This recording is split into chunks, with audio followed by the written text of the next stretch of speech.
Okay. Now I'm recording. This was problem number 1.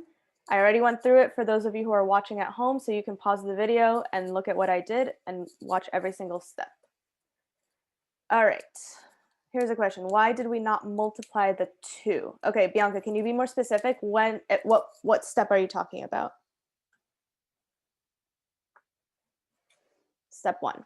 Okay, good question. So in the first step, when I multiplied both sides by 5, the x plus 2 that is inside of those parentheses, we kind of was saying this before, that x plus 2 in there, those are protected by the parentheses. The parentheses sort of protect it from what's going on the outside. So since I multiplied by 5 on both sides, I didn't need to apply that to the parentheses. I didn't need to multiply the inside of those parentheses by 5, only the outside. Does that kind of make sense? Like we don't really touch what's on the inside of the parentheses until you distribute. In step 2, we distributed, then I was able to multiply that 2. If there was no parentheses, would you be able to multiply it? Say that one more time? If there was no parentheses. Yeah, if there were no parentheses, then definitely you would have to multiply. But it's because of those parentheses that we didn't. Good question. That one's that's kind of like the trickiest thing, is just to remember that those parentheses are sort of protecting what's on the inside. Okay.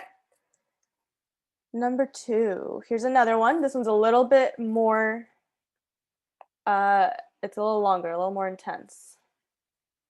But we're still going to follow all those rules very, very carefully. So in the previous example, I went with fractions first. But in this example, let's do parentheses first so that I can show you how you could do it both ways and it'll still work out. So in problem 1, we decided to just get rid of that fraction right away. But here I'm going to distribute it first to see what happens. So let's get rid of those parentheses.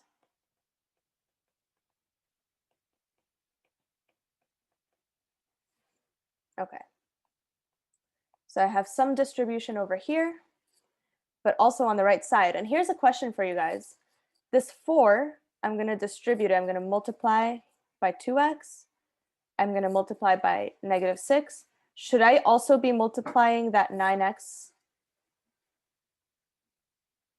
No. Yeah, no, definitely not. Okay, that 9x is outside of the parentheses. That doesn't count. We don't distribute outside of the parentheses. Distribution only happens when you're going inside. Okay. Now I go ahead and I do my distribution. So 1/2 times x, that's just going to be 1/2 x. What's 1/2 times 18? 9. 9, good. Remember the little trick, when you multiply by 1/2, that's the same as dividing by 2. So all we really needed to do was 18 divided by 2, which is 9. All right, how about over here? 4 times 2x? 8x. 8x. 4 times -6? -24. -24. And then that minus 9x just comes straight down. Okay. Now I have a fraction that I definitely want to get rid of. I also have something going on that I could maybe I always think about it like cleaning up. Is there something that I can clean up first?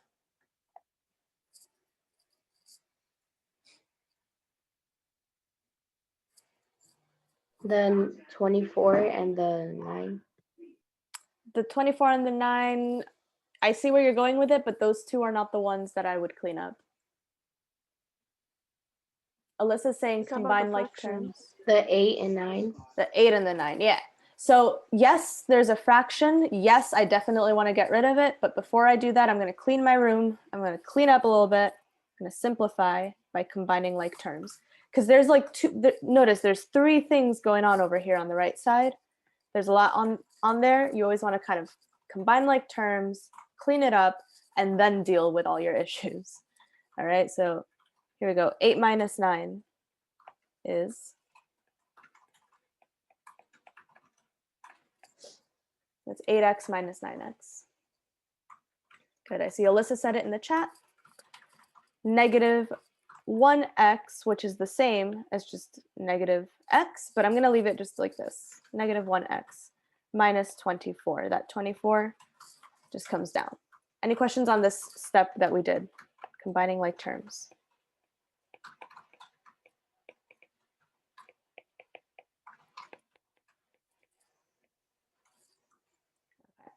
Now that I've simplified, okay, now I can get rid of that fraction. Finally, I can get rid of it.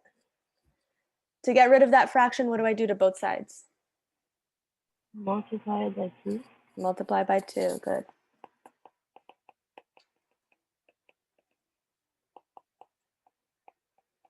Multiplying by 2 everywhere, okay? Everything gets multiplied by 2. And technically I should do this way. Here we go. All right. So we're multiplying everything by 2. Would you guys like me to write it out step by step, or do you think we can kind of do it in our heads? Okay. I think we can do it. There's only one fraction to multiply. I think we can do this one in our heads. So 2 times 1/2. What's 2 times 1/2? 1. 1. 1x. So 1x, yeah. 2 times 9. 18. 18. 2 times negative 1. Negative 2x. Negative 2x. And 2 times negative 24. Negative 48x. No, negative 48. Just negative 48. Perfect. All right, so all I did was multiply by 2 everywhere, all the way across. All right, so now I got rid of my fractions. I'm happy with that. Everything looks nice and simplified. I'm happy with that. I can finally move things around. So who am I moving first?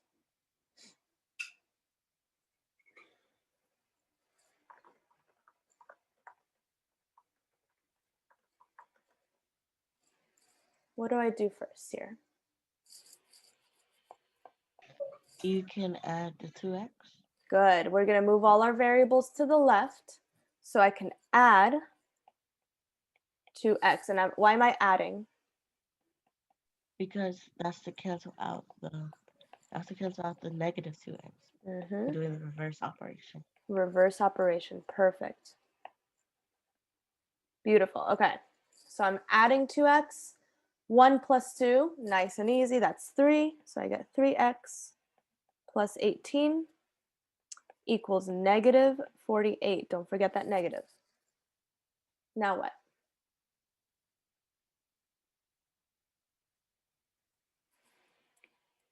Then you subtract 18. Now we subtract 18. Minus 18 on both sides. And here's that elevator situation again, okay? If you're on the negative 48th floor of a building and you're subtracting, you're going to keep going down. So what's negative 48 minus 18? I'm going to get deeper underground. What do I get?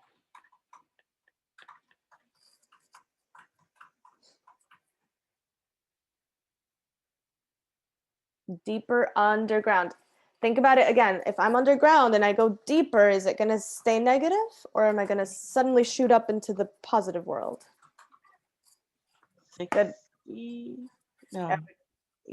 Lori Hayden just put it in this chat. Good job, Lori Hayden. Okay, negative 66, exactly. And I saw it from Alyssa as well, and Allison. Okay, so good job, negative 66. So that's, again, if you were on the negative, and I know that it can be confusing. You might think, because I was seeing in the chat, a couple people said negative 30, a couple people said positive 30. That would be if you were going up. If you were on the negative 48th floor and you were going up, then you would get to negative 30. But since I'm going down, I'm subtracting by 18. I'm getting deeper underground. Negative 66 is my answer. All right, one last step. What's step 6? Divide by 3. Divide by 3, division property. Kind of running out of room, but I'm dividing by 3 on both sides. So what's negative 66 divided by 3? Negative 22. Negative 22, exactly. All right, that, my friends, is my answer. So do I have questions? This one was definitely a lot tricky. It was 6 steps, so it was longer. There was a lot more to do. So ask me any questions you got. I'm happy to answer them. If we canceled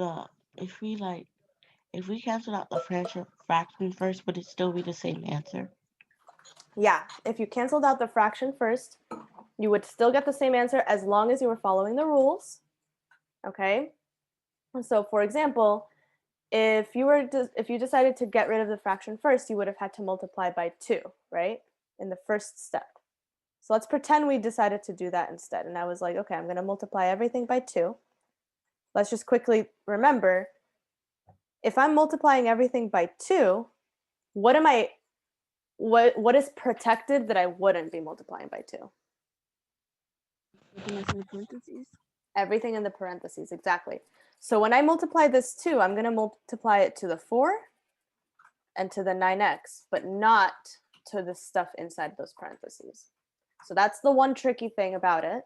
So that's what I mean. Like if you're gonna do it, just make sure you're following those rules, and then you'll still get the same answer, definitely. All right. Any other questions?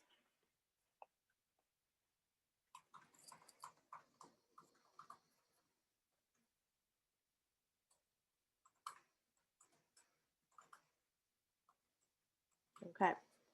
All right. So this question is, like, I would say a little harder than what you're actually going to see in the mid-year assessment. Because here's the thing, and let me make this clear, because I know a lot of you guys are probably stressed out. You feel like you're not going to do well. But let me tell you a little secret. Since the mid-year assessment covers so many things, right? It's all topic 1 through 4. That's a lot of stuff. They kind of make the questions a little bit easier than they would have made them on a topic test. So the topic tests are actually harder than the mid-year, but the mid-year is longer and there's more questions in it, so they kind of trade off. So it's longer, but each and every question is just a little bit easier than it was on the topic tests. Okay, so this question that we just did, I would say, is like pretty hard compared to what's on the mid-year assessment. Okay, a question in the chat. Why did it cancel out 2 times 1/2? So in I'm assuming you mean step 3. In step 3, we did 2 times 1/2. 2 times 1/2 is 1. So it did cancel out. The 2's canceled out, and we were left with just 1 from the numerator. Okay. All right, cool. All right. All right, so we're still solving, but now we have a compound inequality. So let me rewrite this down here. So I have x plus 1 is less than negative 2x plus 11 is less than 3x plus 5. Who can tell me, is this or is this and?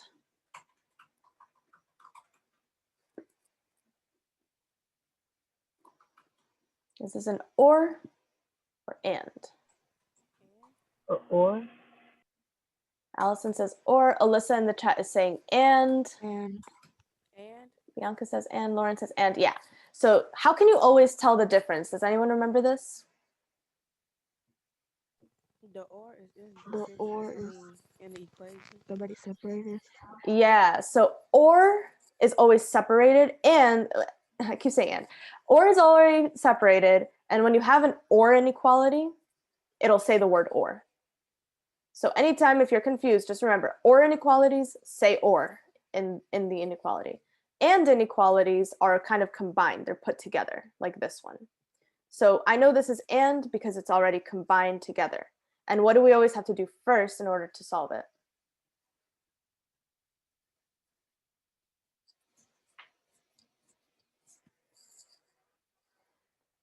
Separated.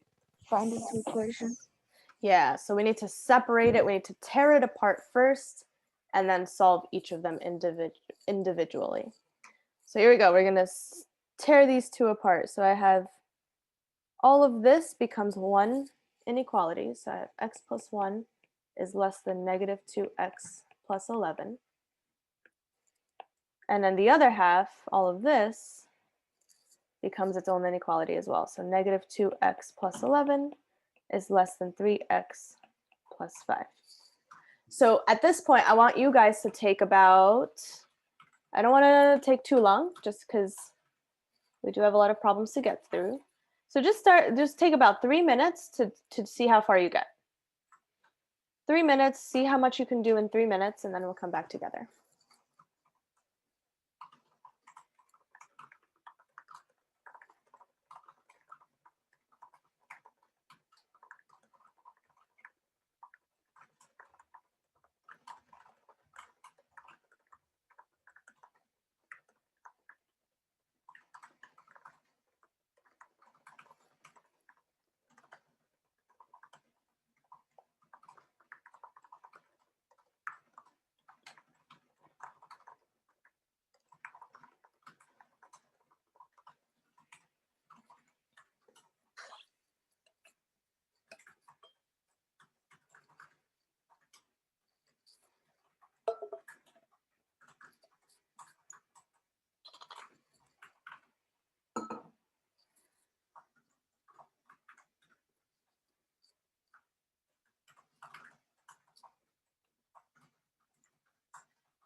Okay, a little bit less than a minute left.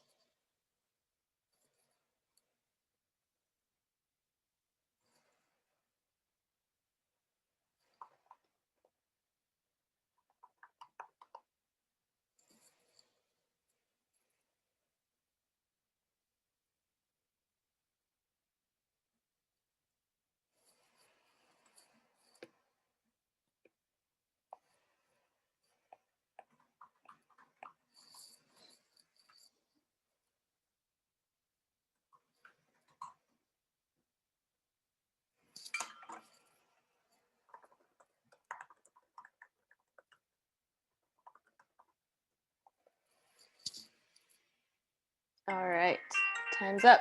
Let's go ahead and do it. A lot of you guys actually did both and finished, so nice job. All right, on the blue side, what do I do first?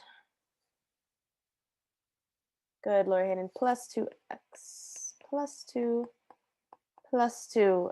This singular x right here, this is the same as 1x. So I know I'm doing 1 plus 2. 1 plus 2 is 3. So I get 3x plus 1 is less than 11. All right, now what?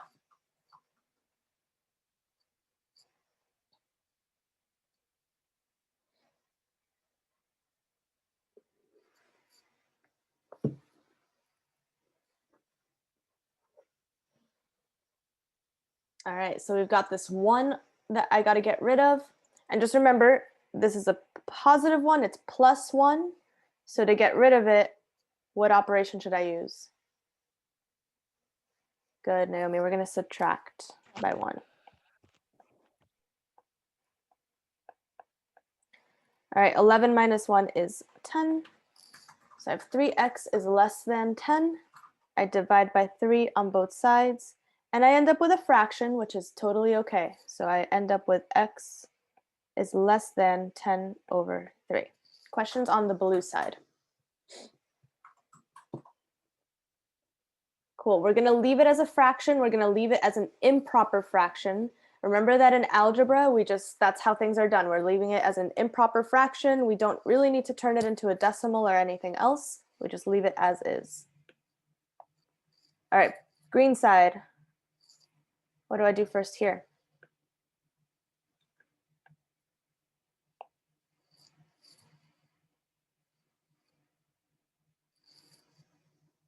Good, minus 3x on both sides.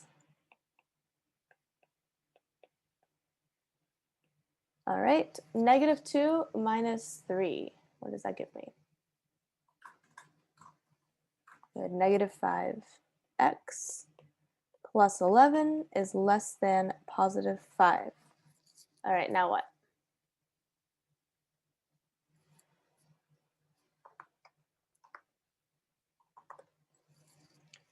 All right, I'm going to subtract 11 now because it's positive. I'm subtracting. It's the opposite. Negative 5x is less than, okay, here's where we, again, that whole elevator situation can help you out. 5 minus 11. If I'm on the 5th floor and I go down by 11 floors, where am I going to end up?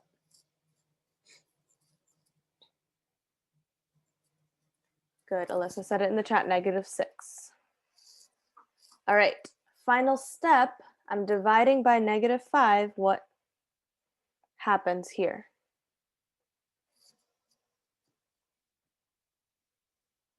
What happens?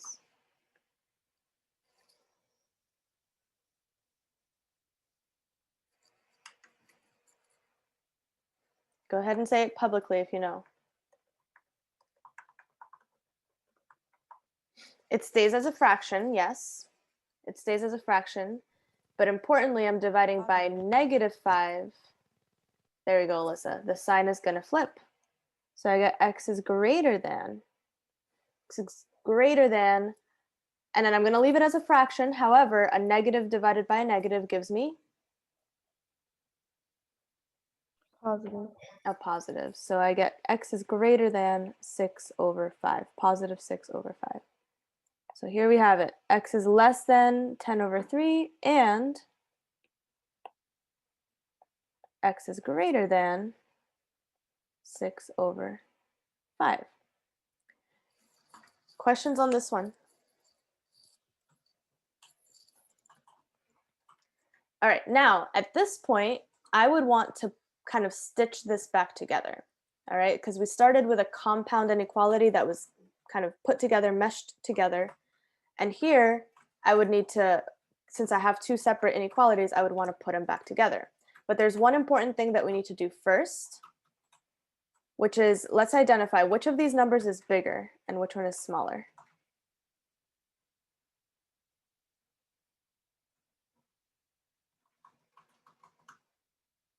Ten over 3 is bigger. 10 over 3 is bigger, exactly. So I'm actually going to kind of like use my magic here and move these around. I'm going to switch these around because we want the one that's larger to be on the right side. Okay, so that's all I did so far. Now the other thing I need to do is in order to stitch them back together, remember that my final answer needs to have x in the middle. And then I put my larger number on the right-hand side. Okay, and then I would put my smaller number on the left-hand side. Just remember that when we do that, this inequality, I'm going to write it like backwards. Okay, watch what I'm going to do. I'm just going to kind of like switch things around. So this is going to be 6 over 5 is less than x. I'm writing it backwards, so my sign is the other way around because I'm writing it backwards. So when I stitch it back together, this is going to be 6 over 5 is less than x is less than 10 over 3. That's my final answer. Now on a test, it would have been multiple choice. That wouldn't have been too hard to do because you could have matched it up with what you got. But just in case you're wondering, that's how I got that answer. Questions on this? It's the same thing, yeah, same exact. I'm just writing it a different way. I didn't change my answer. I didn't change the numbers. I didn't change anything. I just wrote it the way that they like to see it. Okay, they like to see it all stitched up back together. Questions, comments, concerns?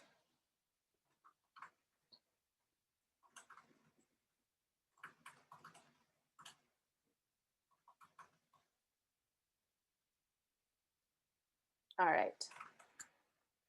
Okay, couple of word problems. Let me see.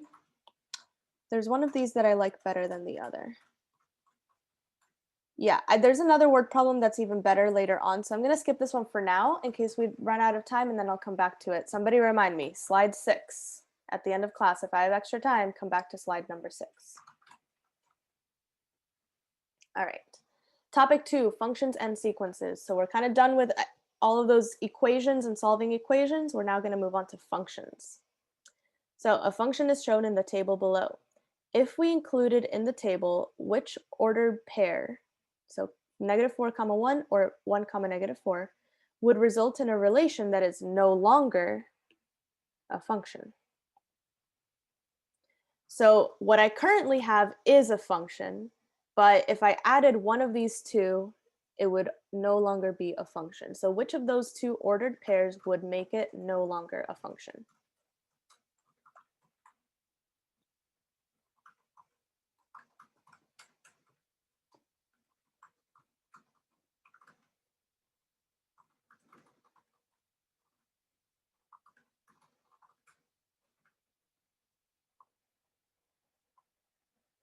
So let's review really quickly. If I have a function, this one, how do I know that this is a function?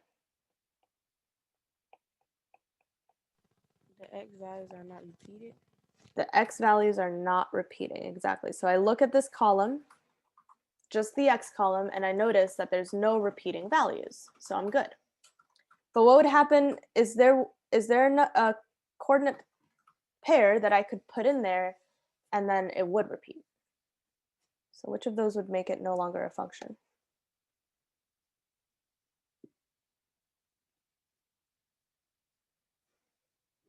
Good, Lori. -4, 1. If I put in -4 and 1, okay, if I just added that to my table, I'm in trouble because now when I look at my x column, I have -4 up here and -4 down here. So that would no longer be a function. What about if I put the other option in? What if I did 1, -4? Would that be a function or not a function? It'd still be a function. Yeah, that would still be a function. There's no repetition. I'm good to go. So my answer for this question would be -4, 1. Okay.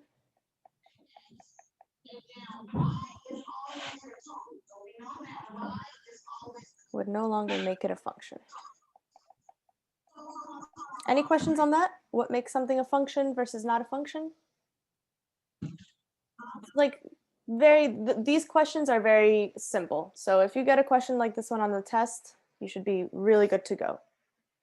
And it only depends, yeah, Lori, it only depends on the x values. I don't care at all what's going on here because a function, the definition of a function is that every x value has one unique y value. So you can't repeat x's. You can't have more than one.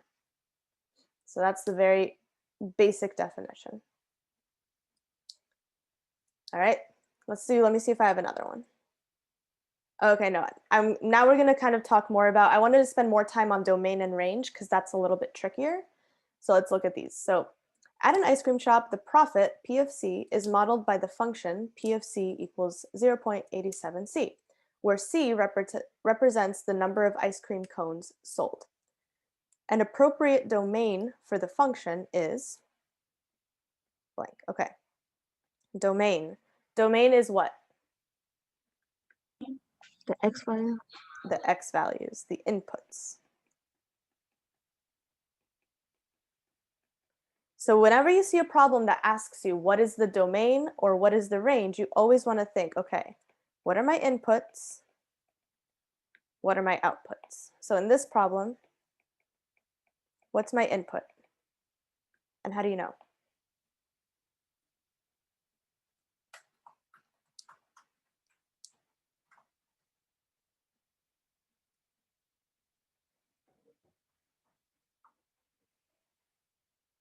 I have function notation. That function notation is going to be D? very helpful.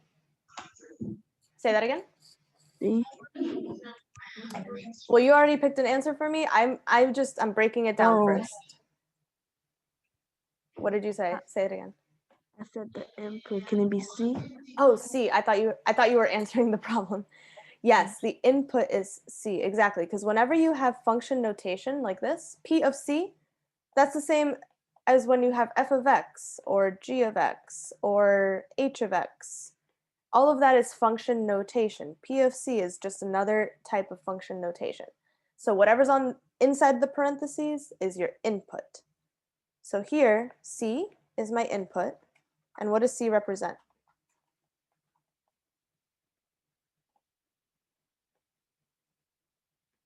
The number of ice cream cones sold. Perfect. So input is number of ice cream cones. And I know that we're talking about domain, so we don't really care about outputs, but let's do it anyway. What is the output in this scenario?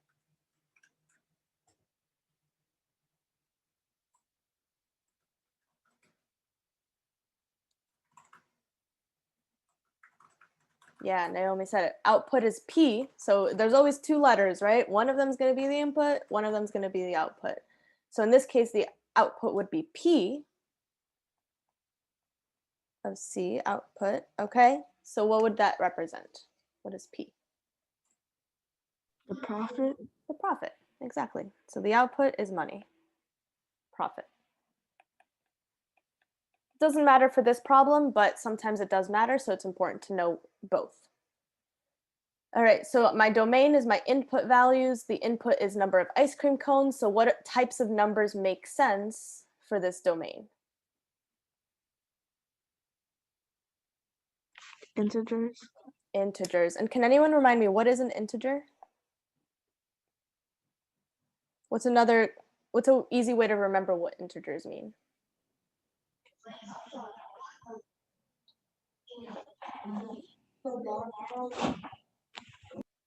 Is that the one that has whole numbers? Yeah, exactly. Integers are whole numbers. And they can be positive or negative. So in this case, what types of integers would make sense? Positive integers or negative integers? Positive. Right, positive integers. So between A and B, which one is telling me to look at positive integers?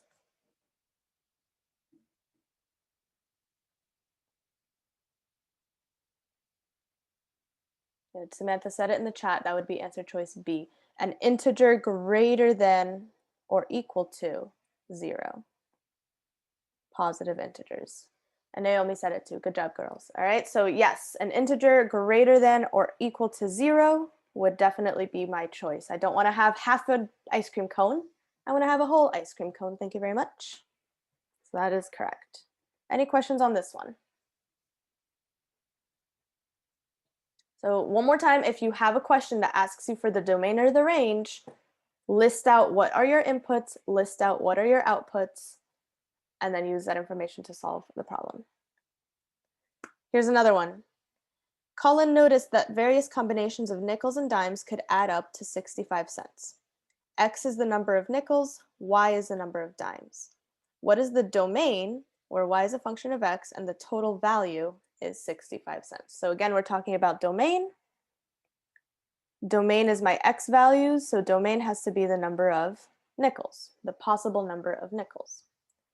Let's think about it. If it has to equal 65 cents, there's only so many combinations that work, right? If we're only talking about nickels and dimes. So let's actually list those combinations out because there's not that many. Okay, so remember, it has to equal 65 cents.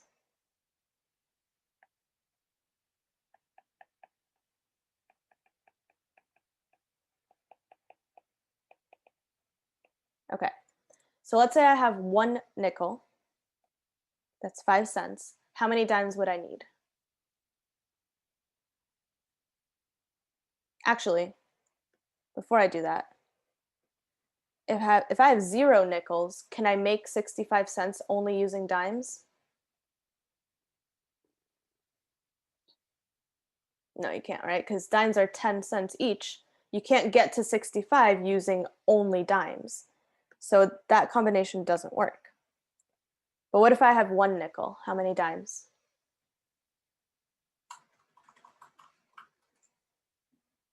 6 dimes, good. 1 nickel and 6 dimes. All right. What if I have 2 nickels? Can I make 65 cents using 2 nickels and some dimes?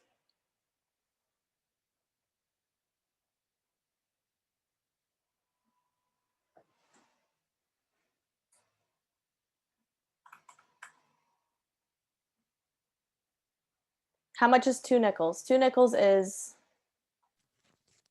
10 cents. 10 cents. So if I already have 10 cents, can I get to 65 cents using dimes? No. No, you Yes. can't. No. Yeah, you can't. So that doesn't work. So 2 is not going to work. But what if I have 3 nickels? 3 nickels is 15 cents. So how many dimes would I need to get to 65 cents?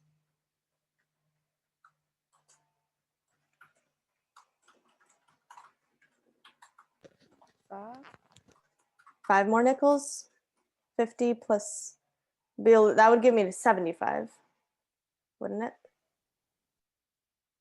So 4, right? Yeah, because 15 plus 40 is 65. Yeah, 4. Okay. Can I get to 65 using 4 nickels? 4 nickels would be 20 cents. So I would need, can I get to 65 using dimes from there? No. No. So long story short, what's this pattern we're picking up? You can only have an odd number of nickels in order for this to work, because you always need that extra 5 cents to get you through to 65. So let's take a look. Now that we know the pattern, let's take a look at the options. There's only one that works. That's going to be option choice. Yeah, D. So that's my domain. So notice what I had to do. You know, with these types of problems, it's not always immediately obvious. You kind of have to think about it, work it out, take a little bit of time, reason it out, and then you get your answer. Any questions on this one?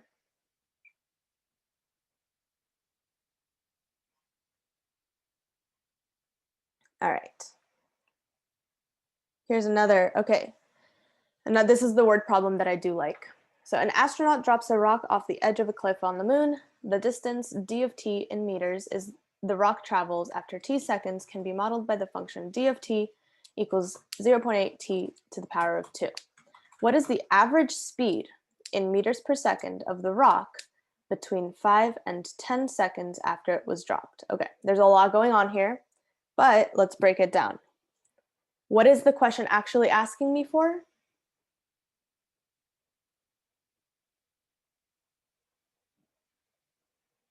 What should I highlight? What is it asking me for?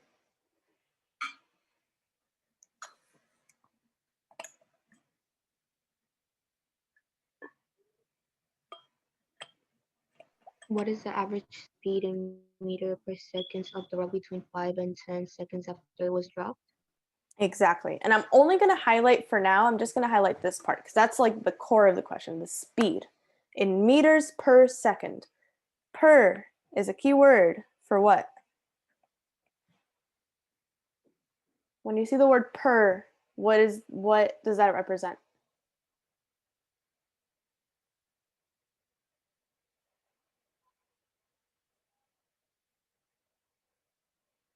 So it does represent multiplication, but let's think now in terms of, we're doing linear functions now. This is topic 3, linear functions. In the world of linear functions, what does the word per represent?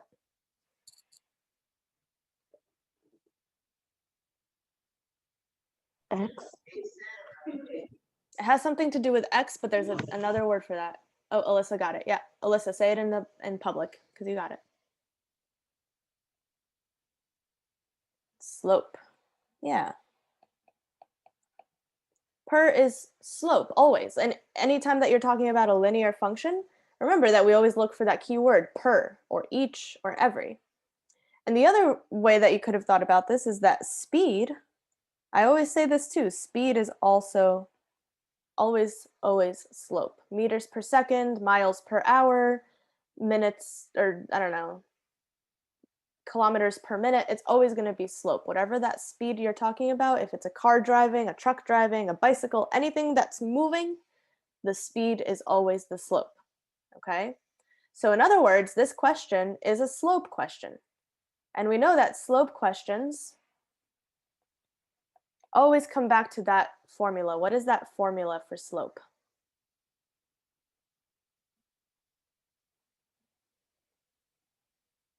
Y2 take away y1. That one, y2 minus y1 over x2 minus x1, exactly. So that's the formula I'm going to need to use, and I'm going to have to fill in x2, x1, y2, y1.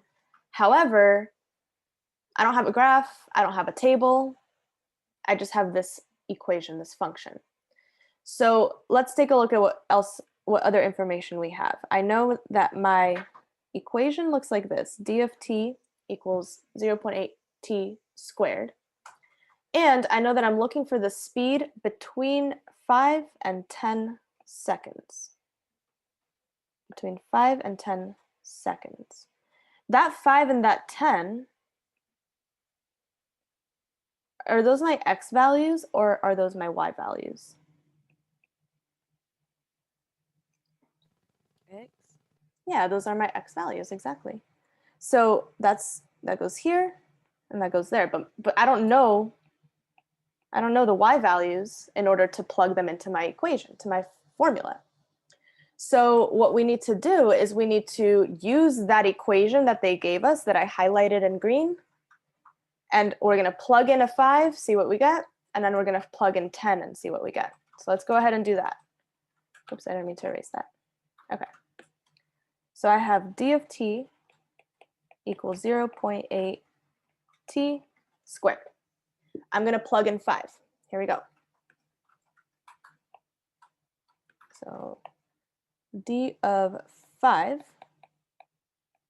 which I will be plugging in, 0.8 times 5 squared. What do I do first? Do I do 0.8 times 5, or do I do 5 to the power of 2 first? 5 to the power of 2. 5 to the power of 2 first. We always do our exponent first. So 5 to the power of 2, that's 5 times 5 is 25. And you can use your calculators. What is 0.8 times 25?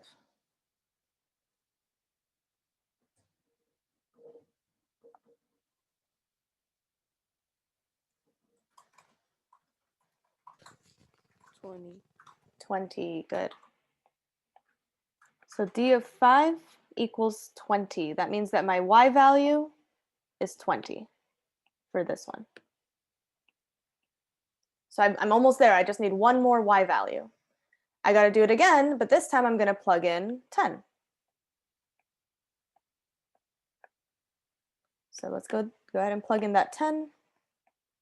Same idea. I got to do 10 to the power of 2 first. So 10 times 10, that's 100. And then what's 0.8 times 100?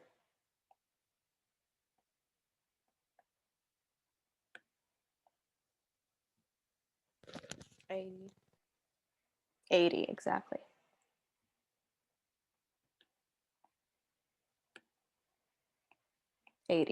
Okay. We've done all this work. You'd think we'd be done by now, but we still have one more step, which is that now that I have these nice values in my table, I can use them in the slope formula. So now I can finally plug things into this formula. So y2 minus y1 equals x2 minus x1. What do I plug in?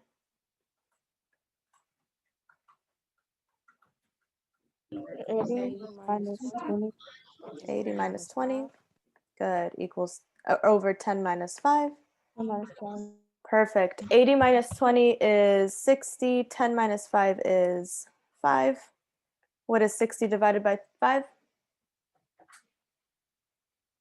12. 12. We got it. Finally, we got our answer. 12 meters per second. So the reason I wanted to do this one is because this type of question definitely takes a lot of steps. There's like 3 steps. They're each have a lot to do. So please ask me any questions you have because I am happy to answer them.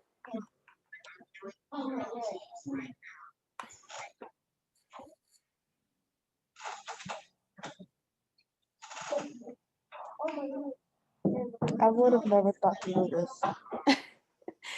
See, and that's the thing is like you guys know what once you know what you're supposed to do, you're good to go, right? It's just kind of that starting step of knowing what you're supposed to be doing.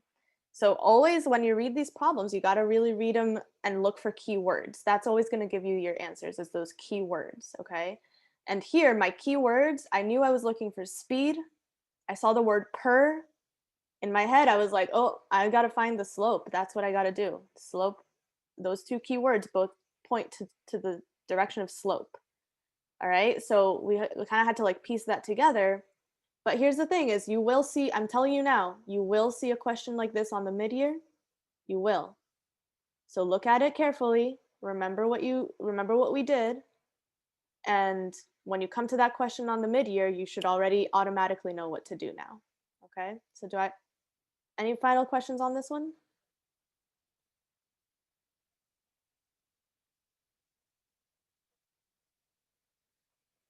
Cool. Here's another one. Let me go ahead and read it. So the depth of a river changes after a heavy rainstorm. Its depth in feet is modeled as a function of time in hours. Consider the graph of the function. Enter the average rate of change for the depth of the river measured as feet per hour between hour 9 and hour 18. Round your answer to the nearest tenth. So another word problem, right? There's a lot of words, but when you're reading this through, you should be looking for those keywords. So do you guys see any keywords in this one?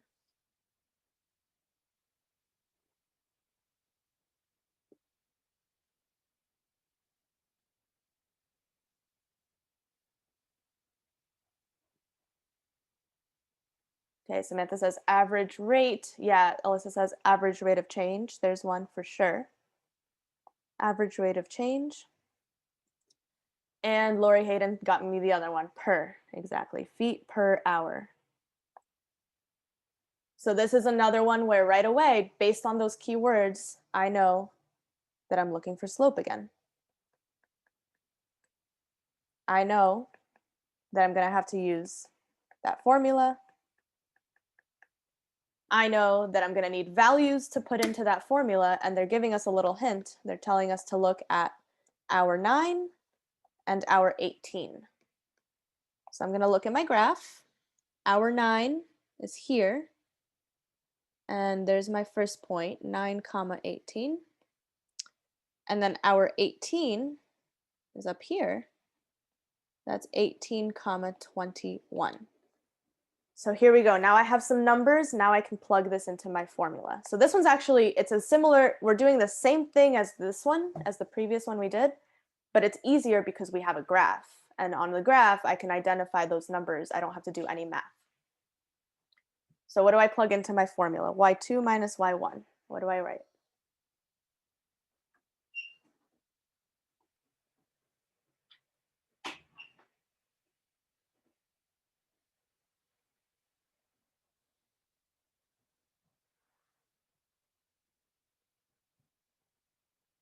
Here's a hint. If you're not sure which one is which, make sure you can put it into a table.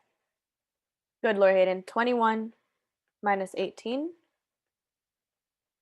And if you, again, tables help out. Tables would help. 9 and 18. 18 and 21. Now we can see clearly we're doing 21 minus 18 over 18 minus 9. 21 minus 18, what is that? 3, 3. 18 minus 9? 9. 9. And we have to write this as, it seems like, round your answer to the nearest tenth. So this is going to be a decimal. So we have to divide, or think about this as a decimal. What is 3 over 9 as a decimal? 3 divided by 9.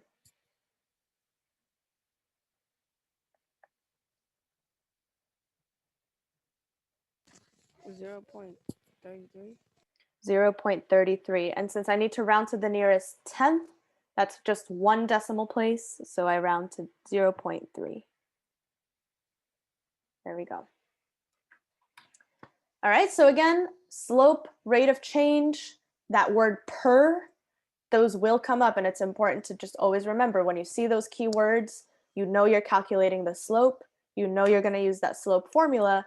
And once you guys know that, everybody in this class has always been very good at calculating slope. I haven't had any issues with that formula. So you guys know it. You know how to do it. You know how to plug it in. You know how to do y2 minus y1. All of that is fine. It's just getting there. It's like remembering that that's what you're supposed to do. Okay, so do I have any questions on that?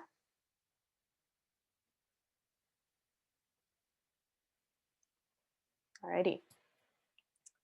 Let me see. This one's very similar. So this is literally the same thing as what we just did. So I'm going to ignore it. All right, let's do this one. So this is transformations. Let's remember what these transformations are. If I have f of x plus k, and that k is inside the parentheses, who knows the answer to this one? Where am I moving? Left. To the left. Very good. This is k units to the left. And let me review this topic really quickly, because we've done it a few times, but you know, it's always good to review it.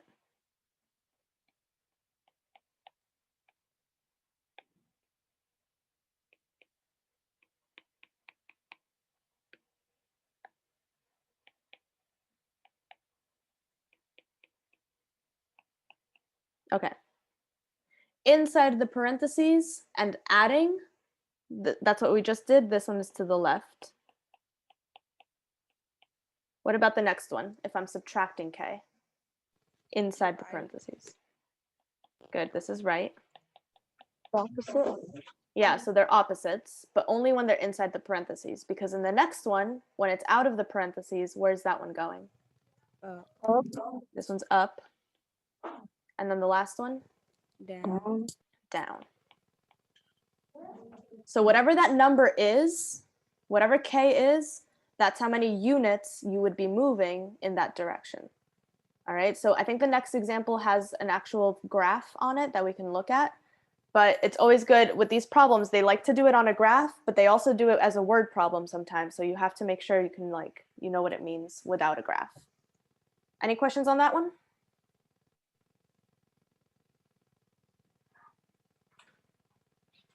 Cool, all right. Oh, I don't have one, but that's okay. You guys did pretty well on this, on the topic test. All right, let f of x and g of x both be linear functions. F of x has a slope of -3 and a y-intercept of 0,9, and g of x is represented in the table below. Which of the following statements is true? So here is an example where I have two functions. I need to compare them. So I always do the following. I'm always going to make a little chart for myself to keep track of everything. I want to know the slope. I want to know the y-intercept. And I want to know the x-intercept. And that goes for f of x and g of x. I want to know the slope.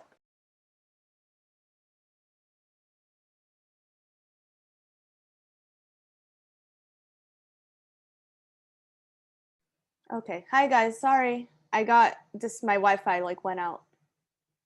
So I'm back. Okay. All right, we're back. Cool, okay. So here we are, we're still, so I was comparing all these different things for f of x and for g of x. So f of x, they kind of tell me things about f of x. It says f of x has a slope of -3 and a y-intercept of 0,9. So I can already fill those two things in my little chart here, right? So my slope is -3, my y-intercept is 9, but I don't know the x-intercept yet. But let's actually, I'm gonna kind of fill in what I already know and then worry about what I don't know. So that's for f of x, and then g of x is represented by the table below. So here's g of x. What do I know about g of x based on the table right off the bat without doing much work?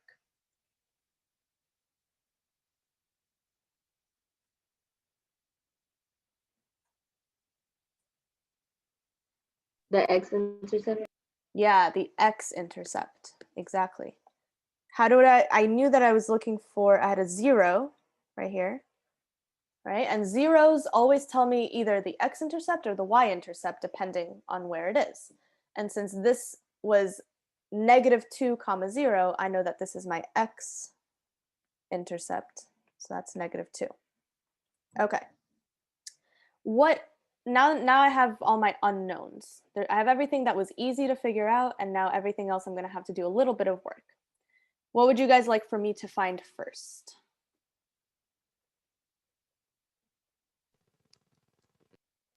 The slope. X-intercept of f of x. Okay, so I have one request for the slope, and I have one request for the x-intercept of f of x. So let's do the slope first. So for g of x, let's figure out the slope. I have a table. How do I figure out the slope on this table?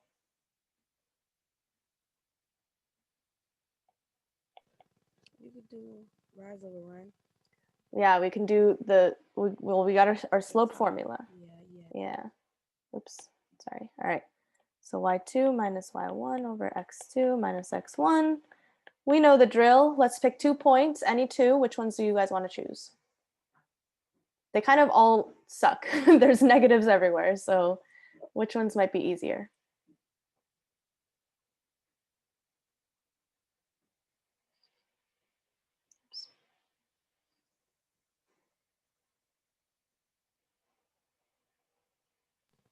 -2 and -5 and 15.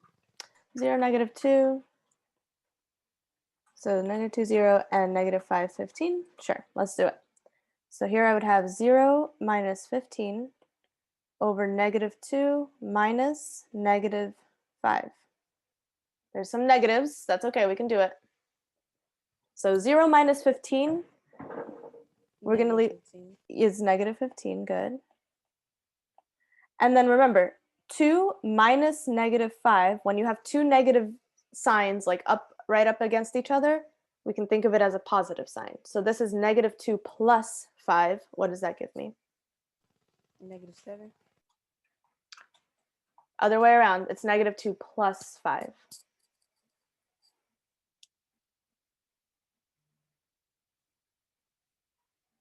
Plus 5. We're 3. adding. 3, yeah. Be very, very careful with that. That's going to be 3. Again, this was -2 plus 5. If you're on an elevator on floor -2 and you go up by 5, you'll go back up above ground. You're going to end up at +3. And then what's -15 divided by 3?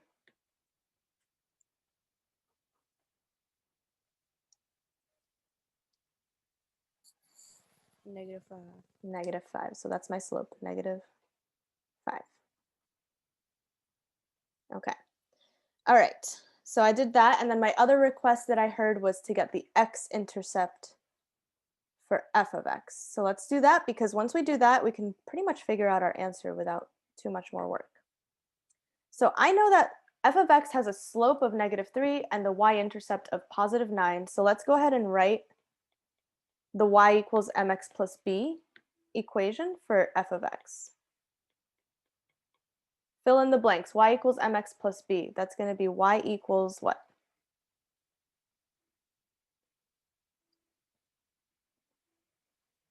-3x plus what? Plus 9. Yeah. We fill in the slope and we fill in the y-intercept. Well, now I need to figure out, we're looking for the x-intercept. So who can remind me, if I'm looking for the x-intercept, what do I plug into this equation and where do I plug it in? You put a 0 where the y is. Y is. Exactly. Good. Make it a 0. And then we're going to solve for x. To get x by itself, first I have to subtract 9 from both sides. 0 minus 9 is negative 9. And now I have this situation, negative 3x is equal to negative 9, so I'm going to divide by negative 3. So what do I get? Negative 9 divided by negative 3 gives me 3. positive 3. Good. All right, let's pause here and let's see if there's anything I can cross out in my answer choices. So look at A. Does f of x have a greater slope? No. It does not. Remember that when we compare slopes, we don't compare which one is a greater number. We talk about which one is going to be steeper. And for that, we need the absolute value. So for f of x, the absolute value of negative 3 is positive 3. And for g of x, the absolute value of negative 5 is positive 5. So I'm comparing positive 3 and positive 5. G of x definitely has a larger slope, a greater slope. So that's wrong. We don't know y-intercept yet, so we can't really look at B or C yet. But for D, true or false, g of x has a greater x-intercept. No. No, that's also wrong. Okay, so I thought maybe we could avoid the y-intercepts, but nope, we do have to figure it out for both of them. So let's take a look at g of x. I have this table here. All right, I know that I'm looking for the y-intercept, and all I know is the x-intercept, right? So what I can do is I'm always going to go back to y equals mx plus b, and we can plug in everything except for b, because I'm able to fill in all the other blanks. What I need to do is pick a point from that table. So somebody give me one pair of numbers from that table. Anyone works. 2, 20. 2 and negative 20. All right, so that's my x, that's my y, and I already know that the slope is negative 5. So I'm going to plug in everything except for b. So this is negative 20 equals negative 5 times 2 plus b. Now I solve for b. What's negative 5 times 2? Negative 10. Negative 10. Good. And to get b by itself, I need to add 10 on both sides. What's negative 20 plus 10? Negative 10. Negative 10. So b is negative 10. And now I can get my answer. Which of them has a greater y-intercept? F of x or g of x? F of x. F of x for sure. There we go. We got it all.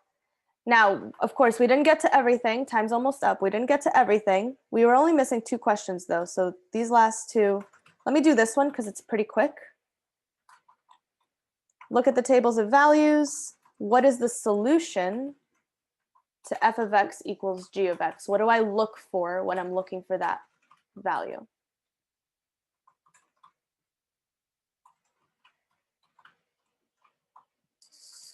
Just can you repeat that?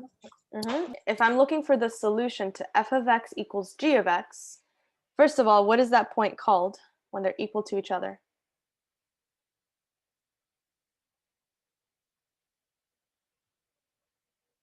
Equivalent point. Yes, good. Equivalence point.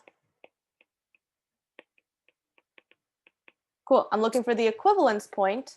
So look at those tables and look for the equivalence point. On a graph, that's where they intersect. But on tables, what do you guys notice? What do we see? 3 and negative 2. Yeah, they match. They match here. So you just look for the place where they are the same. And then my final answer is always the x values. So they match at positive 3. So the solution would be x equals 3. Because that's where they match up, at the 3. All right, so that was pretty much. Will they trick us with negative 2? Are they tricking you with which one? How about they put negative 2? They were tricking with negative 2.